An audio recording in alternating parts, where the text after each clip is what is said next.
هلو هلو. تعالوا اعمل معاكم النهارده دي تاني طريقة من طرق العيش الدايت او خبز الدايت. صحي طبعا، يعني غير ان احنا بنعمل دايت هو صحي جدا، حلو جدا. تعملي ساندوتش كده وتلفيه رول، حطي الحشو اللي انت عايزاه. يعني انا حطيت جبنة فيتا ورومي وقطعة لانشون، ويتلف عادي جدا ويتاكل بدل المحمص. اللي المحمص بيبقى مضايقنا ان احنا مش عارفين ناكله ساندوتش جنب اي حاجة. طعمه خطير بجد، حلو جدا. جربوه هيعجبكم. ويلا بينا نشوف الطريقة. نبدأ هنا. بسم الله الرحمن الرحيم. هجيب عندي بضاية وعليها شوية مية وحبة خميرة، بس سهلة جدا. بضاية بحرارة الغرفة وشوية مية أفك بيها وشوية خميرة، معلقة خميرة. هضربهم كويس جدا. تمام. وهاجي بقى هنا بعد ما ضربتهم كويس قوي، احنا معانا هنا العيش ده بدقيق الذرة. عارفين دقيق الذرة؟ دقيق الذرة ده اللي احنا بنعمل بيه البسيسة. مش احنا بنيجي نعمل بسيسة بنعمل دقيق ابيض ودقيق اصفر، ده دقيق الذرة الاصفر. هفك بس بشوية مية تاني. انا حاسة هنا ان لسه عايزة شوية مية.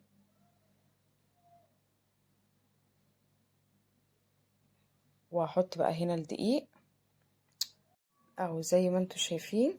ده بجيبه من عند العطار عادي. انا هحط كوباية واحدة. دايما لما تيجي تعملي حاجة جديدة وعايزة تجربيها، جربي مقدار بسيط جدا عشان حرام الحاجة غالية وما تبوظيش الحاجة منك.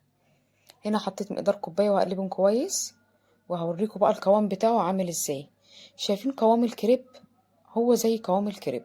عايزة تخففي عن كده خففي، عايزة تقلي عن كده، بس كل ما هيبقى تقيل كل ما سمكه هيبقى أتخن.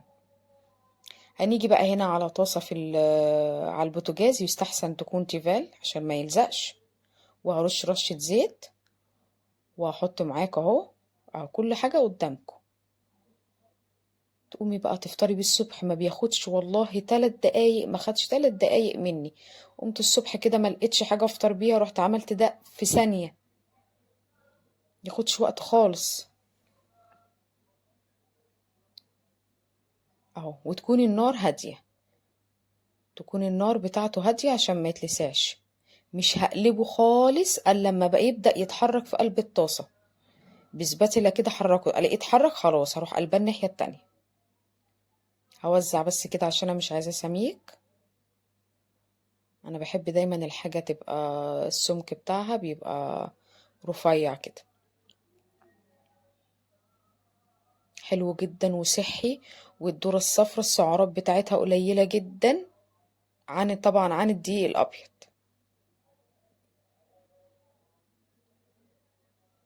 خلاص.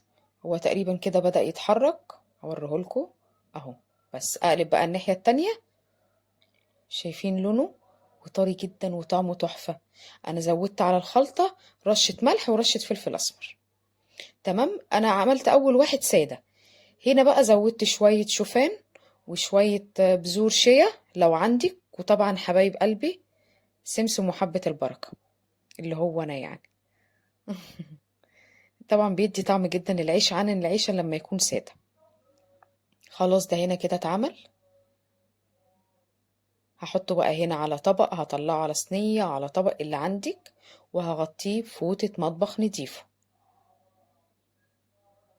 هبدأ بقى احط هنا اللي انا عاملاه بالبذور الشيا بقى والحبوب شوية سمسم وحبة البركة.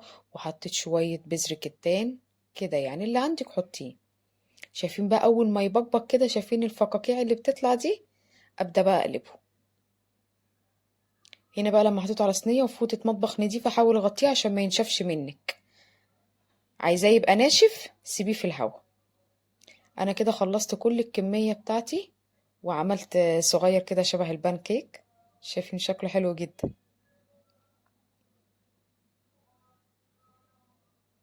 تجيبيه بقى ترصيه في اي علبة عندك وتحفظيه في التلاجة، يقعد معاكي بالاسبوع ما يجرالوش اي حاجة. تمام. جربيه وان شاء الله هيعجبك جدا. حاجة صحية وحاجة بتشبع وحاجة كويسة جدا. الدقيق الذرة الاصفر مفهوش جلوتين زي الدقيق الابيض، ومغذي جدا حتى لو عملتيه لولادك مغذي. وبألف هنا وشيف، متنسونيش في لايك وشير.